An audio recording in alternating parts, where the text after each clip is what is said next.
Nanny rested on the park bench next to a stranger, but he was her boss watching her. Amanda Parker swayed with exhaustion when she spotted the park bench and couldn't resist. 3 sleepless nights in a row had taken their toll, and her eyelids felt like lead as she rocked the stroller where the baby had finally stopped crying. Little Ethan suffered from terrible colic every dawn, and she spent hours pacing the halls of the mansion trying to soothe him. Now, after yet another difficult morning, she had decided to take the child out for some fresh air at the nearby park, hoping it would help them both. Barely aware of what she was doing, she sank heavily onto the bench and let her head droop to the side. The firm shoulder she found seemed like exactly what she needed in that moment of desperation. For a few precious minutes, she managed to relax as she watched Ethan sleeping peacefully in the stroller. On the other end of the bench, Michael Anderson slowly lowered the newspaper he had been pretending to read. He had hired the young woman 3 weeks ago to care for his son, but had never met her in person. His constant business trips always kept him away when she was working, and by the time he returned, she had either left or was resting. Now, feeling the weight of that tired head on his shoulder, something stirred in his chest. He recognized that deep exhaustion, the same kind he saw reflected in his own face after nights spent closing important deals. The difference was that she wore herself out caring for his child while he was absent, chasing more profit. Michael had secretly returned from New York that morning without telling his wife, Jennifer. He wanted to observe how Ethan was being cared for, especially after learning she had fired 5 nannies in just 2 months. Jennifer's constant complaints about the staff's behavior had left him concerned. From his home office window, he had seen the nanny leaving with the stroller and decided to follow discreetly. He never imagined he'd end up as a pillow for the woman who cared for his own son. Ethan stirred in the stroller, making a small noise, and Amanda jolted awake in alarm. Realizing where she was, she leaped from the bench as if shocked. "Oh my God, I'm so sorry," she exclaimed, her cheeks burning with embarrassment. "I didn't mean to bother you. I was just so tired I didn't even see—" Michael folded the newspaper calmly, studying the face of the young woman who seemed on the verge of tears. She had delicate features, warm-toned skin, and large eyes that now shimmered with mortification. Her blue and white uniform was impeccable despite the sleepless night. "No need to apologize," he said kindly. "From what I can tell, you're caring for a small child. I know how exhausting that can be." "Do you have children?" she asked, still mortified. "I have a baby at home," he replied, nodding toward the stroller. "That one looks about the same age as my Ethan." Amanda glanced in surprise at Ethan, who was now eyeing the well-dressed man with curiosity. What a coincidence. This little one's name is Ethan, too. He's a very special baby, but his colic keeps everyone up at night. Michael's heart clenched. It was the first time he'd heard someone refer to his son as special without a hint of complaint. Jennifer always spoke of Ethan as if he were a problem to be solved. "That must be very hard for you," he murmured. The tears Amanda had been holding back for days finally spilled over. "I'm sorry. I shouldn't be saying this to a stranger. It's been really tough. I left my own daughter back home with my mother so I could work here in Washington, D.C. She's only 6, and I miss her so much." Michael went still. The nanny had a young daughter and had left her behind to care for Ethan. It hit him like a punch to the gut. "And your mother can take care of your daughter alone?" "My mom is sick, you know." Amanda wiped her eyes with her sleeve. "She has diabetes and high blood pressure, but she's the only one who can look after Olivia. I send almost my entire salary to buy her medicine and help with expenses." "Olivia is a beautiful name," said Michael, genuinely moved. "She's a very smart girl. Talks to me every day on the phone, but you can tell she's sad without her mom. Sometimes I wonder if I did the right thing coming here."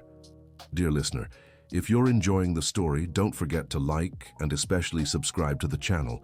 It helps us a lot as we're just starting out. Now, continuing. The baby started whimpering, and Amanda immediately got up to tend to him. Michael watched, fascinated, as she transformed, all her insecurity vanishing as she sweetly talked to Ethan, making funny faces that drew a smile from the child. "You're really good with him," he remarked. "I've always loved kids. I even graduated in education, but couldn't find a job in the field. Times are tough, you know, so when this nanny position came up, I took it right away. Michael absorbed this shocking new information. The woman caring for his son had a college degree and had sacrificed tremendously to take this job, and he didn't even know her name. "What's your name?" "Amanda. Amanda Parker." "Nice to meet you, Amanda. He hesitated for a moment. "Robert." She smiled shyly. "Thank you for letting me rest on your shoulder, Mr. Robert. It was very kind of you not to wake me." "Don't mention it. We all need a break sometimes." Michael returned home deeply shaken. He found Jennifer in the home beauty salon she'd had installed, getting her nails done while chatting on the phone with a friend about the charity event she was organizing next month. "Where were you?" she asked, covering the phone.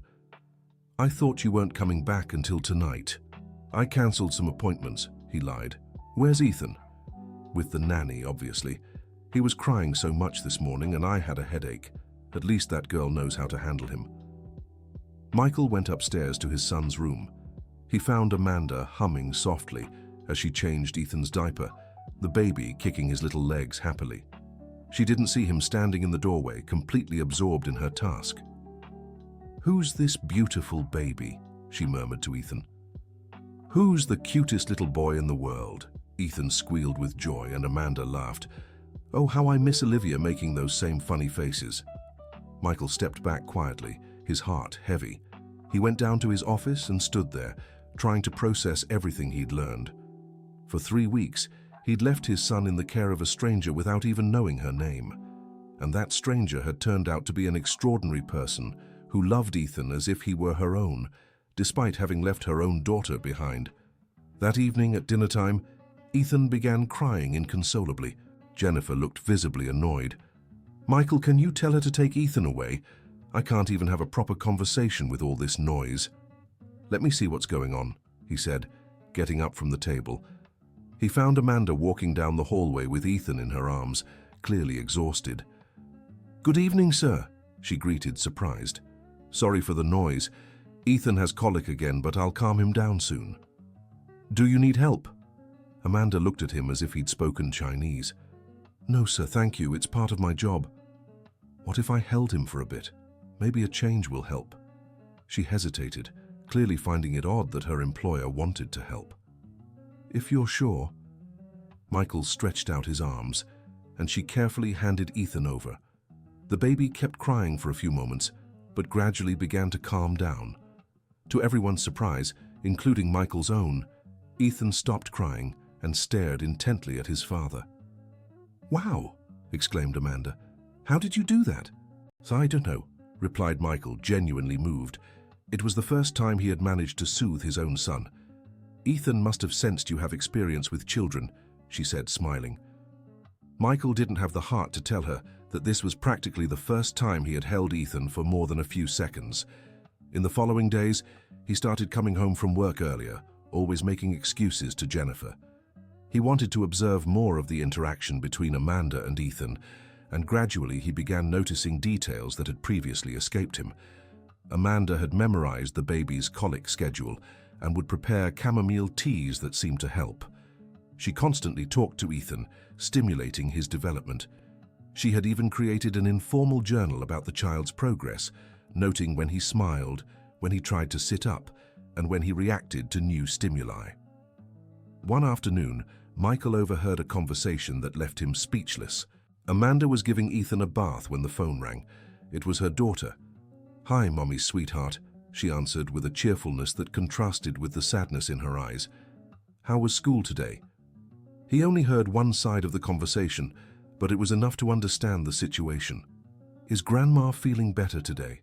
"That's good, honey. Mommy misses you too. So much." "No, sweetie. Mommy still doesn't know when she'll be able to come back, but we'll see each other soon, okay?" After hanging up, Amanda stood still for a few minutes, clearly fighting back tears. That's when Ethan started crying, and she immediately composed herself, turning her full attention back to the baby. "It's okay, Ethan. Auntie's here with you. Don't cry, my little angel." Michael stepped away from the door, disturbed. Amanda was sacrificing her own happiness and time with her daughter to care for Ethan with a love he himself couldn't show. That night, he talked to Jennifer about improving their employees' conditions. "I think we could renovate her room, maybe give her some extra days off." "Why?" Jennifer looked at him as if he'd lost his mind. "She's doing her job. If we start spoiling the help, we'll have problems. But she takes such good care of Ethan. Maybe some recognition." "Michael, for heaven's sake, that's what she's paid for. Let's not set a precedent." He didn't push further, but from that day on, he started taking matters into his own hands. He discreetly increased Amanda's salary, making Jennifer believe it had been a joint decision she'd forgotten. He hired a company to completely renovate the employee's room, claiming it was necessary to maintain service quality. Amanda was touched by the improvements, unaware of where they'd come from. "Mrs. Jennifer is so generous," she remarked to Michael one day when she caught him inspecting the renovated room. "She recognizes good work," he replied, feeling guilty for the lie. He began accidentally running into Amanda at the park almost every day, always with the excuse that he liked reading the newspaper there, and that coincidentally she arrived with Ethan at the same time. Their conversations grew longer and deeper. Michael learned that Amanda had lost her husband in a car accident when Olivia was just 2 years old. Since then, she and her mother had raised the girl together in a small town in Virginia. When her mother fell ill and medical expenses piled up, Amanda had no choice but to seek better-paying work in Washington, D.C. "Sometimes I wonder if Olivia will ever forgive me for leaving," she confessed during one of their conversations. "She's still so young to understand that I'm doing all this for her." "I'm sure she understands, deep in her heart," said Michael. "Children can feel love even from a distance. You talk like you know a lot about children." "I'm learning," he replied, watching Ethan play with his toy car. It was during one of these conversations that Michael discovered Amanda's dream: to open a preschool in her hometown where she could apply her knowledge in education while staying close to her daughter and mother. "But it's just a dream," she said with a sigh. "It would take so much money, and I can barely save anything after paying for my mother's medicine." Michael grew thoughtful. Without Amanda knowing, he began researching specialization courses in early childhood education and pedagogical development. He found a perfect program at a private university in Washington, D.C., but the cost was far beyond her budget. The solution he came up with was brilliant in its simplicity. During a conversation with Jennifer about educational investments and social responsibility, he planted the idea that it would be interesting for the family to sponsor a course for employees. "It would be good for our image," he argued. "More qualified staff, better care for Ethan. We might even get a tax deduction." Jennifer, always concerned with high society opinions, found the idea appealing. "As long as it doesn't become a habit," she warned. A few weeks later, Amanda received an official letter informing her that she had been awarded a full scholarship for a specialization in child development. The document explained she had been selected based on a recommendation from her current employer. "Mrs. Jennifer did this for me," Amanda exclaimed, tears in her eyes when she told Michael in the park. "I didn't even know she had nominated me for this scholarship." Michael simply smiled, pleased to see her joy. "You deserve this opportunity, but I don't know if I can balance it with work. I'm sure you'll find a way. It's too important for your future." Dear listener, if you're enjoying the story, don't forget to like and subscribe to the channel. It helps us a lot as we're just starting out. Now back to the story. Things seemed to be going well when the first major crisis struck. One Saturday morning, Amanda received a frantic call from Olivia. The girl was crying so hard she could barely speak. "Mommy, Grandma is really sick. She fainted, and the neighbors called the doctor, but he said she needs to go to the hospital." Amanda felt her world collapse. She was holding Ethan, and Jennifer had gone to a spa with her friends. Michael wasn't home, at least that's what she thought. "Calm down, sweetheart. Mommy will figure it out, okay? Stay with Mrs. Williams while I sort things out here." She hung up and stood frozen, unsure what to do. If she left now for Virginia, she'd lose her job, but she couldn't abandon her mother and daughter in such a situation. Michael, who had overheard the conversation from the hallway, stepped into the room. "Is something wrong?" Amanda explained the situation, clearly distraught. "I have to go, Mr. Michael, but I know I'll lose my job. I just don't know what to do with Ethan." "You won't lose your job," he said firmly. "Go take care of your family. Work can wait." "But what about Mrs. Jennifer? She'll be furious." "Leave Mrs. Jennifer to me. This is a family emergency. Any decent person would understand." Amanda looked at him with such gratitude that it deeply moved Michael. "You're too kind, Mr. Robert. I don't know how to thank you." "No need to thank me. Go take care of your mother right away." Michael helped Amanda pack her things quickly and even offered to drive her to the bus terminal. On the way, she shared more details about her mother's condition and how worried she was about Olivia. "She's too young to go through all this," said Amanda. "She already lost her father, and now she might lose her grandmother too. Don't think like that. Your mother will be fine, you'll see." At the terminal, Michael insisted on paying for her ticket, claiming it was an advance on her salary. "We'll settle the accounts when you get back." After Amanda left, Michael returned home and faced the biggest challenge of his life, taking care of Ethan alone. Jennifer wouldn't be back until late Sunday, and he had nearly 2 full days ahead with a child he barely knew. The first few hours were pure chaos. Ethan cried so much that Michael thought something terrible had happened. He tried everything: a bottle, a diaper change, the stroller, music. Nothing worked. Then he remembered the chamomile tea Amanda used to prepare.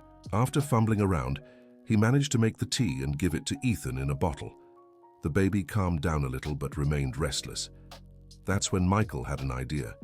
What if he talked to Ethan the way Amanda did? "Hi, Ethan," he said, feeling ridiculous. "I'm your daddy. Amanda had to go away for a bit, but she'll be back soon." To his surprise, Ethan stopped crying and stared at him. "You're a very special baby, you know. Amanda always says that, and she's right." Ethan made a sound that almost seemed like a response, and Michael felt something melt in his chest. For the first time in his life, he was truly talking to his son. The hours that followed were a revelation.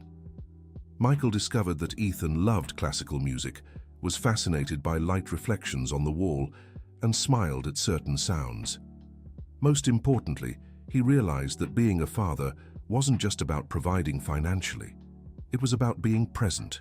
When Jennifer arrived on Sunday night, she found a scene she never expected. Michael and Ethan asleep together on the living room couch, both exhausted but peaceful. "What happened here? Where's Amanda?" Michael explained the situation, bracing for Jennifer's anger. To his surprise, she seemed more concerned about her own image. "What am I supposed to tell my friends? That we don't have a reliable nanny?" "Jennifer, her mother was seriously ill. It was an emergency." "Her emergency isn't our problem. When she gets back, we'll have to reconsider whether she's right for our family." Michael felt a surge of anger he hadn't experienced in years. "She's perfect for our family. In fact, she's the best thing that's happened to Ethan since he was born." "Since when do you know anything about childcare?" "Since I spent an entire weekend taking care of my own son," he shot back. "Something I should have done a long time ago." Their argument was interrupted by the phone. It was Amanda calling with an update. "Hello, Mr. Michael. I got my mother admitted and the doctor says she'll recover well. She just needs a few days in the hospital." "That's wonderful news. And Olivia?" "She's calmer now. She was so happy when I told her you let me come take care of Grandma." "When are you coming back?" "If it's all right, I'd like to stay 3 more days to make sure everything's okay. But if you need me sooner, stay as long as you need. Ethan's in good hands." After hanging up, Michael turned to Jennifer. "She's staying as long as necessary." "Have you lost your mind? Who's going to take care of Ethan?" "Me." Jennifer looked at him as if she didn't recognize him. "You have a company to run, meetings, trips. Then maybe it's time to rethink my priorities." The next 3 days completely transformed the family's dynamic. Michael cancelled all non-essential meetings and started working from home whenever possible. He discovered he could be more productive by working a few focused hours than spending the entire day unfocused at the office. Ethan, on the other hand, began responding differently to his father. The baby who used to cry whenever Michael held him now smiled and babbled when he saw him. Jennifer watched everything with a mix of jealousy and confusion. She was used to being the center of her husband's attention, and now he seemed more interested in their son than in her. When Amanda finally returned, she found a transformed home. Michael was on the living room floor playing with Ethan, and the two seemed completely at ease with each other. "Wow," she exclaimed. "Looks like you two have become great friends." "We discovered we have a lot in common," said Michael, standing up with Ethan in his arms. "And you? How's your mother?" "Much better, thank you. The doctor said it was just a scare, but she'll need to be more careful with her diet and medication." "And Olivia?" Amanda's eyes filled with tears. "It was so good spending time with her these past few days. She's grown so much since I left, but it was painful having to leave again." Michael felt his heart tighten. He knew exactly how painful it was to be away from a child. "She understands you're doing this out of love." "I hope so." In the following days, the household routine changed completely. Michael began actively participating in Ethan's care, and Amanda was surprised by how much he had learned about the baby's preferences. "You've learned very quickly," she remarked. "Ethan seems to really like you." "I'm discovering I really like him too." It was a Thursday afternoon when the second major crisis happened. Amanda was feeding Ethan lunch when she received a call that left her pale. "Grandma got worse again?" Michael heard her ask. The conversation lasted several minutes, and when Amanda hung up, she was clearly shaken. "My mother had a relapse. Olivia is desperate, and the doctors said she needs more complex tests, but the local hospital doesn't have the equipment, and she'd have to come to Washington, D.C. Then bring her here." Amanda looked at him in surprise. "What do you mean?" "Bring your mother here for treatment. Washington, D.C. has the best hospitals in the region." "Mr. Michael, I don't have the money to admit my mother to a private hospital here, and through the public system, it could take months to get an appointment." Michael grew thoughtful. He knew he could easily solve this, but he couldn't reveal his true identity, at least not yet. "What if I lend you the money? You can pay it back little by little, no rush." "I can't accept that. It would be too much money. How would I ever pay it back?" "Amanda, your mother needs treatment. This isn't the time for pride." She fell silent for a few minutes, clearly wrestling with herself. "I'll accept the loan," she finally said. "But I insist on paying back every penny, even if it takes years. Deal?" Dear listener, if you're enjoying the story, take a moment to like and especially subscribe to the channel. It helps us a lot as we're just starting out. Now continuing. Michael knew he couldn't simply transfer a large sum to Amanda's account without raising suspicions. He needed to be more creative. The solution came through his personal lawyer, who set up a seemingly independent medical emergency fund with resources donated by anonymous local business owners. Amanda was moved when she received the call informing her that she had been granted full assistance for her mother's treatment. "I can't believe there are such kind people in the world," and she said, tears in her eyes. "First the scholarship, now this." "You deserve all the help you're receiving," Michael said sincerely. Amanda's mother, Mrs. Dorothy, arrived in Washington, D.C. in a private ambulance that Michael had secretly arranged. With her came Olivia, a 6-year-old girl with curly hair and big eyes that were identical to her mother's. The reunion between Amanda and her daughter was heartbreaking. The two hugged each other, crying, and Olivia didn't want to let go of her mother. "Mummy, I missed you so much. I thought you'd never come back." "Mummy will never leave you again, my love. Never again." Michael, watching the scene from a distance, felt a pang of guilt.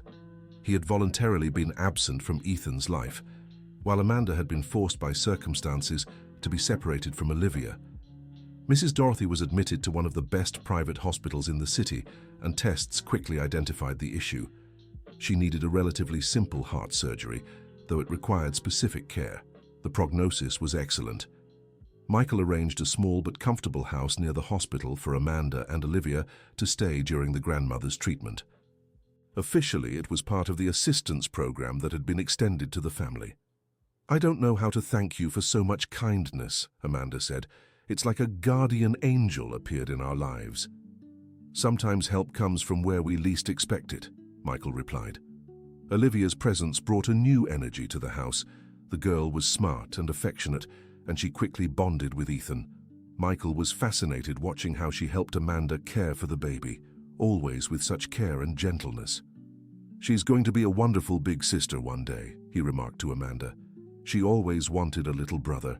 She kept asking me to find a boyfriend so she could have one." "And you?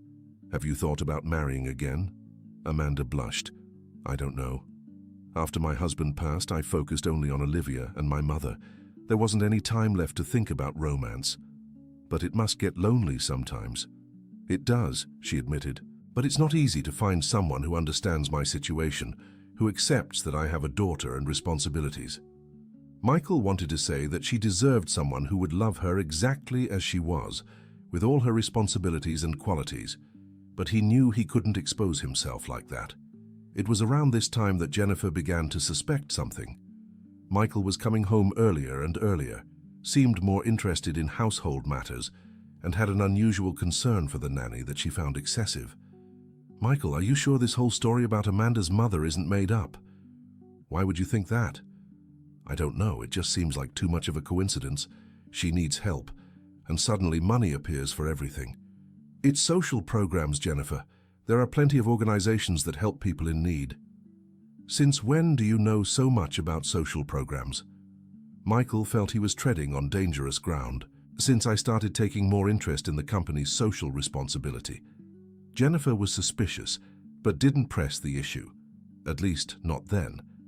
Mrs. Dorothy's surgery was a success, and she recovered quickly. During her convalescence, she stayed in the house Michael had arranged, and for the first time in months, Amanda had her family together again. Michael visited often, always with the excuse of bringing something for Ethan or checking in on things. In truth, he was discovering what it felt like to have a real family. Mrs. Dorothy was a 62-year-old woman with graying hair and a sweet smile that reminded him of Amanda's. Despite her illness, she kept an optimistic humor and a wisdom that impressed Michael. "Mr. Robert, I want to thank you for everything you've done for my family," she said during one of his visits. "I don't know what we did to deserve so much kindness." "You don't need to thank me. Anyone would have done the same."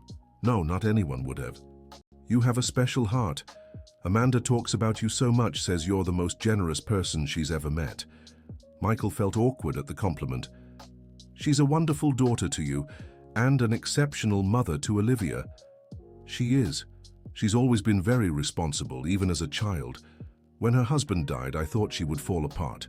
But she stayed strong, raised Olivia with so much love, though I know she sacrifices too much for others."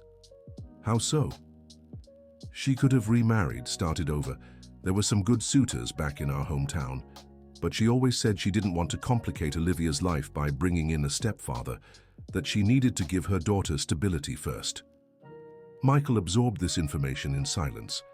"And now, with my illness, she came here, leaving her life behind once again. I feel so guilty." "You shouldn't blame yourself. Amanda does this out of love." "I know, but at some point, she needs to think about her own happiness too." During those weeks, Michael witnessed scenes that moved him deeply. He saw Amanda helping Olivia with her homework, patiently explaining each exercise. He watched the girl tenderly caring for her grandmother, bringing water and organizing her medicine. He saw 3 generations of women supporting each other with an unconditional love he had never experienced in his own family. Ethan also thrived in that environment. Olivia had become like an older sister to him, always ready to help and play. The baby laughed at the girl's antics and seemed happier and more developed than ever. It was on one of those afternoons that Jennifer decided to pay an unexpected visit to the house where Amanda's family was staying. She claimed she wanted to meet her employee's mother in person and make sure everything was in order. Michael grew nervous when he heard of his wife's plan, but couldn't stop her without raising further suspicion. Jennifer arrived at the house on a Thursday afternoon, driving her Cadillac convertible and wearing a designer outfit that cost more than Amanda's monthly salary. The contrast with the family's simplicity was stark. "So you're Amanda's mother," she said, looking Mrs. Dorothy up and down. "I hope you're recovering well." "Thank you so much for visiting, Mrs. Jennifer," Mrs. Dorothy replied politely. "It's very kind of you to worry about us." "It's important to know the people who are part of our household," Jennifer said, her tone making it clear who was in charge. Olivia, who had been playing with Ethan in the living room, was intimidated by Jennifer's imposing presence.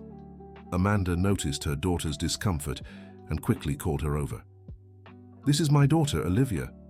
Olivia, say hello to Mrs. Jennifer." The girl gave a small bow, and Jennifer eyed her critically. "She seems well behaved. I hope she's not getting in the way of her mother's work." "No, Mom," Olivia replied softly. "I help Mommy take care of Ethan." "How convenient," Jennifer murmured. Michael arrived shortly after, claiming he wanted to check how Ethan was adjusting to the new environment. He found the room tense. "Hello, dear," Jennifer greeted him. "I was getting to know our employee and her family better." "That's nice. What do you think?" "Interesting. Very interesting." On the drive home, Jennifer bombarded Michael with questions. "Don't you find their standard of living odd? For a family supposedly struggling, they're very comfortably settled. It's social programs, like I explained." "Since when do social programs include private homes in upscale neighborhoods?" Michael felt the ground growing more dangerous. "I don't know exactly how it works. The organizations in charge handle that." "Michael, do you think I'm stupid? I've been noticing strange changes in you for weeks. You come home early. You worry too much about the nanny. You know details about her personal life that you shouldn't know. I'm just being a responsible employer." "Or you're being something else," said Jennifer, her voice laced with danger. That night, their argument grew intense. Jennifer made direct accusations that Michael was emotionally involved with Amanda. He vehemently denied it, but couldn't satisfactorily explain all the coincidences. "If nothing's going on, then prove it," Jennifer challenged. "Fire her." "What? Why would I do that?" "Because she's causing problems in our family. She's interfering with our marriage." "Jennifer, you're being paranoid. Amanda is an excellent professional who takes great care of Ethan." "Exactly. She takes too good care of him, and you like that more than you should." Michael realized he had reached a point of no return. Either he revealed the truth about his identity and what had happened, or he would completely lose control of the situation. "Fine, I'll tell you the truth," he finally said. And he did. The whole truth. From their first meeting in the park, to discovering that Amanda cared for Ethan with more love than they did, to the secret steps he'd taken to help her family. Jennifer listened in silence, her face growing redder with anger. "You made a fool out of me," she exploded when he finished. "You invented this whole story about social programs when it was you footing the bill. I didn't want you to stop the help. And you were right, because this is ridiculous, spending a fortune on a nanny. She's not just a nanny, Jennifer. She's a person who takes better care of our son than we do. She's paid to do that. And what's our excuse for not caring for our own child?" The argument dragged on into the early hours. Jennifer was furious not just about the money spent, but mostly because she felt she'd lost control over her husband. Michael, in turn, realized he had changed during those weeks and didn't want to go back to who he was before. "You choose," Jennifer said finally. "Either they're out of our lives or I am." "Jennifer, it doesn't have to be this way." "Yes, it does. I won't share my husband with a nanny and her freeloading family." "They're not freeloaders, and I'm not sharing anything with anyone. I'm just trying to be a better person." "By being a better person, or by falling for another woman?" Michael fell silent. The question had struck something he hadn't even admitted to himself. "I'm not in love with her," he said, but without much conviction. "No? Then why are you willing to spend a fortune on her? Why have you completely changed your behavior? Why do you spend more time thinking about her than about me?" Michael didn't know how to answer, because deep down he knew Jennifer was right. It wasn't exactly romantic love, but he had developed an admiration and affection for Amanda that went far beyond an employer-employee relationship. "It's different," he finally said. "Different how?" "She made me see what I was missing, as a father, as a person. With her, I learned to know my own son. And with me, what have you learned?" Michael looked at his wife and realized he didn't have an answer. Their marriage had become a partnership based on status and convenience, not love or mutual growth. "Jennifer, when was the last time we talked about something other than money?" social status, or trips. Don't change the subject. I'm not. I'm trying to show you that the problem isn't Amanda. The problem is us. The problem is you. You're the one who changed, who got sentimental, who lost focus. Maybe I found focus for the first time in my life. The argument ended without resolution. Jennifer went to sleep in the guest room, and Michael stayed in the living room, trying to understand what had happened to his life in the past few weeks. The next morning, Amanda arrived for work and immediately sensed the tension in the air.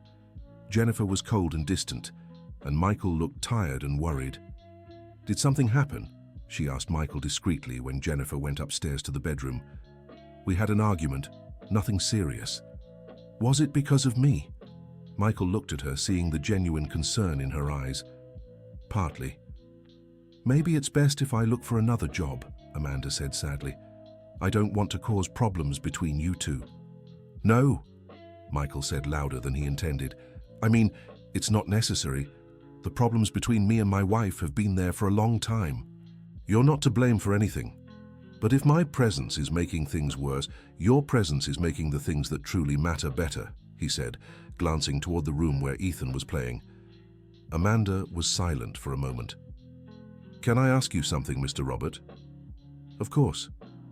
"Why have you been so kind to my family? And don't tell me it's just kindness, because I know it's much more than that." Michael realized the moment of truth had come. He couldn't keep up the pretense any longer. "Amanda, I need to tell you something. My name isn't Robert." She looked at him, confused. "What do you mean?" "My name is Michael. Michael Anderson. I'm Ethan's father. I'm your employer." Amanda froze, processing the information. But then, at the park, you were watching you, wanting to know the person who was taking care of my son, and I ended up realizing you cared for him better than I ever did." Tears began streaming down Amanda's face. "I can't believe it. All this time, and me talking about my life, my problems, and me learning what it truly means to care for someone. Why didn't you tell me sooner?" "Because I was afraid you'd change, that you wouldn't be yourself around me anymore. And because I was ashamed to admit that a stranger knew my son better than I did." Amanda sank heavily into a chair, still in shock. "It was you who arranged the scholarship, the money for my mother, the house." "Yes." "Why?" "Because you deserved it. Because I saw how much you sacrificed for your family and wanted to give back a little of the love you've given Ethan." "And your wife? Does she know?" "She found out yesterday, and she's not happy at all." Amanda was silent for several minutes, taking it all in. "I have to go," she finally said. "Please don't." "I have to. This is all wrong. I felt close to you, thinking you were someone else. And now everything's changed." "Nothing has changed. I'm still the same person who talked with you at the park." "No, you're not. You're my employer. You're married. You have a life completely different from mine." "Amanda, please, don't make this harder than it already is. I'll get my things and take Ethan to your wife." Michael watched Amanda go up the stairs and felt as though he was losing far more than an employee. He was losing the person who had helped him find himself. Ethan started crying when Amanda appeared at the bedroom door, and she picked him up for the last time. "Mommy has to go, my little angel, but you'll be okay. You'll grow up strong and be a wonderful boy." Tears rolled down her face as she kissed the baby's forehead. Jennifer appeared in the doorway just then. "Finally waking up to reality," she said smugly. "Mrs. Jennifer, I want to apologize if I caused any trouble. It was never my intention." "Your intention doesn't matter. What matters is that you're leaving." Amanda handed Ethan to Jennifer and went to gather her few belongings. When she came downstairs with her bag, she found Michael waiting in the living room. "Where are you going?" "Back home. My mum is doing well now. She doesn't need to stay in Washington, D.C. anymore." "What about your specialization, the program you earned?" "I'll see if I can transfer to a university closer to home. Or maybe I'll just give up." "Amanda, please don't give up on your dreams because of this." "My dreams have changed," she said sadly.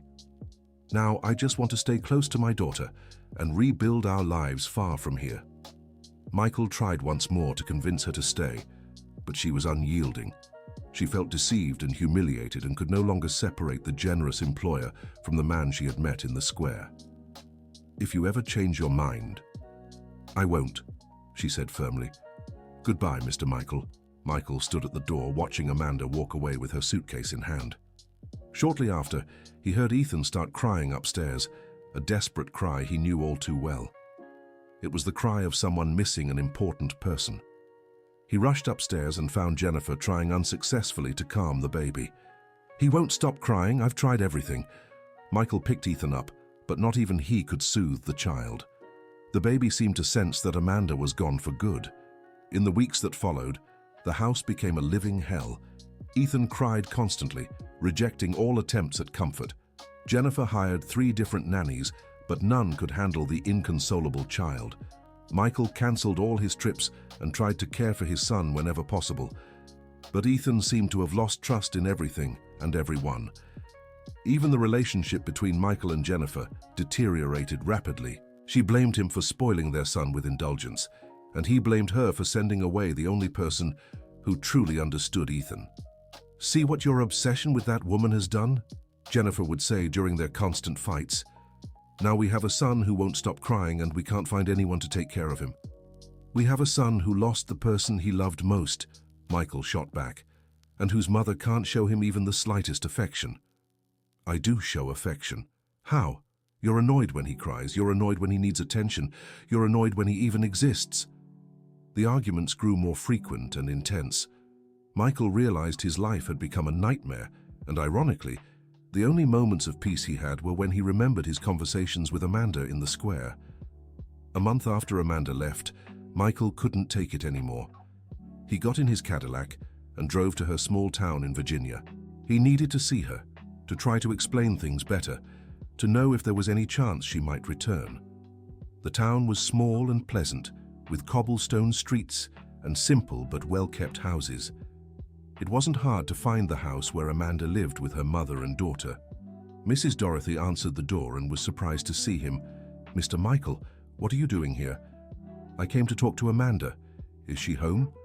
"She is, but come in, please." The house was small but cozy, with modest furniture and many family photos on the walls. Amanda appeared from the kitchen, drying her hands on a dish towel, and froze when she saw him. "What are you doing here?" "I needed to see you. I needed to talk." "We have nothing to talk about." "We do. Ethan hasn't stopped crying since you left. He misses you. He'll get used to it. And if he doesn't?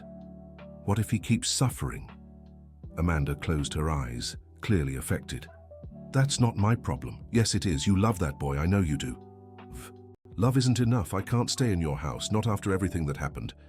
"Then what if you didn't have to stay in my house?" Amanda looked at him, confused. "What do you mean?" "What if I left my house?" "Michael, you're talking nonsense." "No, I'm not. Amanda, these weeks without you have been the worst of my life. Not just because of Ethan, but for my sake too." "Stop." "I won't stop. You need to know how I feel. You made me discover who I really am, taught me how to be a father, showed me what it means to truly care about someone. You're married. I'm married to someone who doesn't truly love me, just as I don't love her. Our marriage is a partnership, not a relationship." Amanda shook her head, visibly upset. "This isn't right. You have a family." "Do I? A wife who lives for social status and a son I didn't even know until you came into my life." "Michael, stop. You're confusing gratitude with something else. You think what I feel is gratitude." Michael stepped closer and Amanda retreated. "I don't know what you feel, but I know it can't lead anywhere. We're from different worlds. We're people who care about each other. Isn't that enough?" "No, it's not." Olivia's voice interrupted the conversation. "Mommy, who is this man?" Amanda turned to her daughter, who had appeared in the room. It's Ethan's father, sweetheart. The baby you took care of?" "That's right." Olivia looked at Michael curiously. "How is Ethan?" "Not doing well," Michael answered sadly. "He misses your mom." "Why doesn't Mommy go back to take care of him?" The innocent question hit both Amanda and Michael hard. "It's complicated, honey," Amanda said. "But if he's sad, Mommy could go back just a little so he can be happy." Michael knelt to Olivia's height. "Would you like your mom to go back and take care of Ethan? If she wants to, but I want her to stay here with me too. What if you could all stay together? You, your mom, and your grandma?" Olivia looked at Amanda. "Can we, Mommy?" Amanda was visibly shaken. "Olivia, go play in your room for a bit. Mommy needs to talk to Mr. Michael." After the girl left, Amanda turned to Michael. "Don't use my daughter to convince me of anything." "I'm not using her. I'm trying to show you there's a solution to all of this." "What solution?" "Marry me." Amanda was stunned. "You've lost your mind." "I've never been clearer in my life. Marry me, Amanda. I'll leave Jennifer. We'll raise Ethan together. You can fulfill your dream of having a school." "Stop. You're delusional." "Why is it delusional? Because I'm rich and you're poor. Because I'm the boss and you're the employee. Because you're mixing everything up. You feel guilty for not being a good father and projecting that onto me. That's not it." "Yes, it is. You think you love me because I took good care of your son. But love isn't that, Michael." "Then tell me what love is to you." Amanda was silent for a moment. "Love is building something together. It's knowing the real person, not an idealized version. It's going through hardships and choosing to stay together anyway." "Isn't that what we did? Didn't we go through hardships with Ethan? Didn't we build a connection? We built a connection based on a lie. You pretended to be someone else. I pretended about the name, but not the feelings. How can I believe that? How can I trust you after being deceived?" Michael realized he had hurt Amanda more deeply than he thought. Her trust had been broken, and that wasn't easily repaired. "Give me a chance to prove I'm sincere." "How?" Come back to take care of Ethan, but now knowing the truth. Get to know me as I really am. See if you can trust me again. And your wife? I'll handle things with her. Our marriage is already over." "Michael, I can't go back to that house. It would be too strange for everyone." "Then let's find another solution. Rent a place nearby, bring Ethan here for you to take care of during the day." "This is crazy. It's the only way to give Ethan a chance to be happy, and for us to find out if there's something real between us." Amanda fell silent for several minutes, clearly wrestling with herself. "And if it doesn't work? What if you realize you were wrong about your feelings? And what if it does work? What if we discover we can be happy together?" "Michael, I have a daughter to raise. I can't afford to risk everything on a fantasy." "It's not a fantasy. It's a real possibility of happiness for all of us." Mrs. Dorothy, who had been listening quietly, finally spoke up. "Amanda, may I give my opinion?" "Of course, Mom. This man came all the way here for you. He left Washington, D.C., drove 3 hours just to ask for a chance. That means something." "Mom, I'm not finished. You've talked about this man every day since you came back. About Mr. Robert, not the boss. You talked about how kind he was, how he understood you, how you two would talk." "That was a lie, Mom. He wasn't who I thought he was." "Yes, he was. He was exactly who you thought. The only thing that changed was his name and bank account." Michael looked gratefully at Mrs. Dorothy. "You're right. I'm the same person who talked with her in the square. The only difference is, now I don't have to lie about who I am." "Amanda," Mrs. Dorothy continued, "you're 32. You've suffered enough in life. If a chance for happiness comes along, why not take it?" "Because I'm scared," Amanda finally admitted. "Scared to believe again and be deceived once more." "I understand," said Michael. "But I can't prove I'm sincere with just words.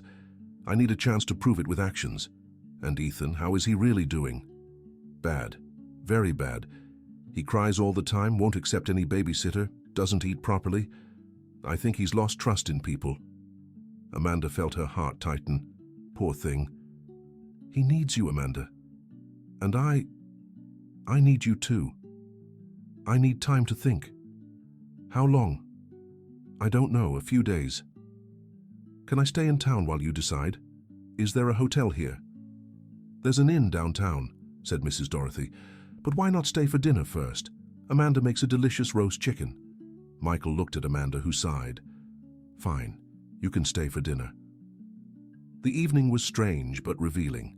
Michael helped set the table, played with Olivia, and chatted with Mrs. Dorothy about small-town life. Amanda watched him discreetly, noticing how naturally he interacted with her family. During dinner, Olivia bombarded Michael with questions about Ethan. Can he walk yet? Not yet, he's still very little. When he comes to visit, can I teach him how to play with dolls? Michael and Amanda exchanged glances. Maybe, Amanda said cautiously. I want to meet Ethan, Olivia continued. Mommy talked about him so much. And would you like to meet him?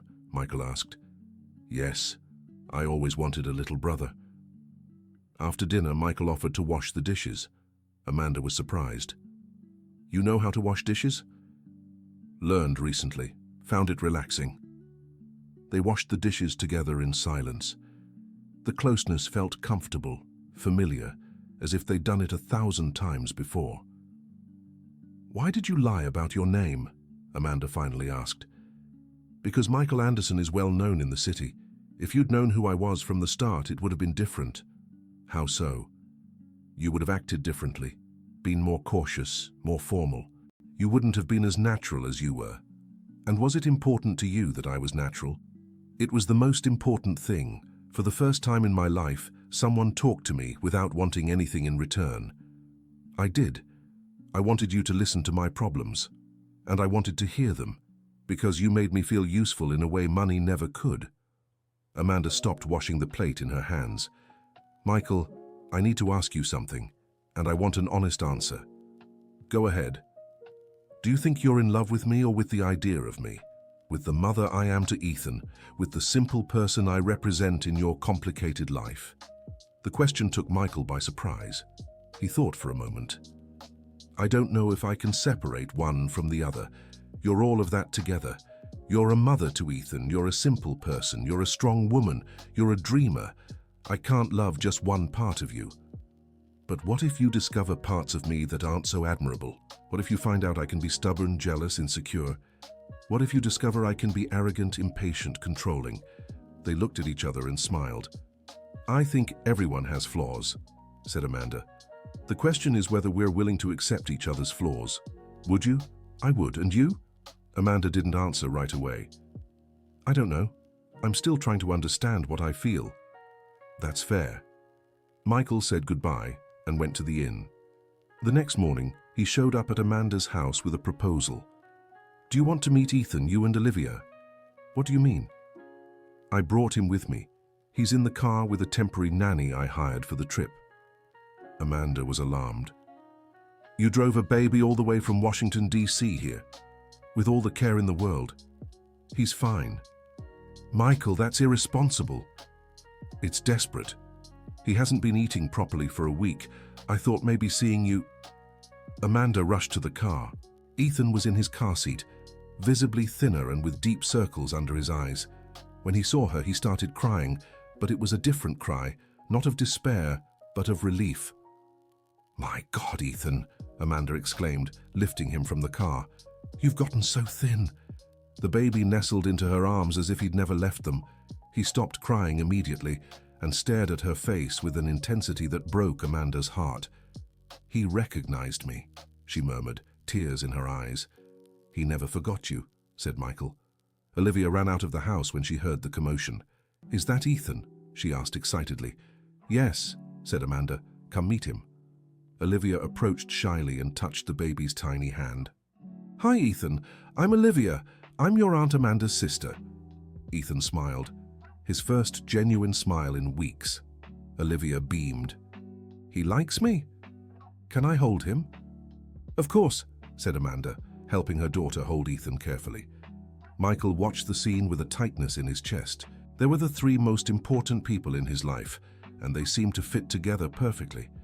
Can he stay for lunch? Asked Olivia. He can, Amanda replied, without even consulting Michael. During lunch, Ethan stayed in Amanda's lap and ate a full meal for the first time in days. Olivia helped, making funny faces to distract the baby. He could come live here with us, Olivia suggested innocently. Then I could take care of him with Mommy. It's not that simple, sweetheart, said Amanda. Why not? There's plenty of space here. Grandma loves kids. Because Ethan has a daddy, Amanda explained, and his daddy lives far away.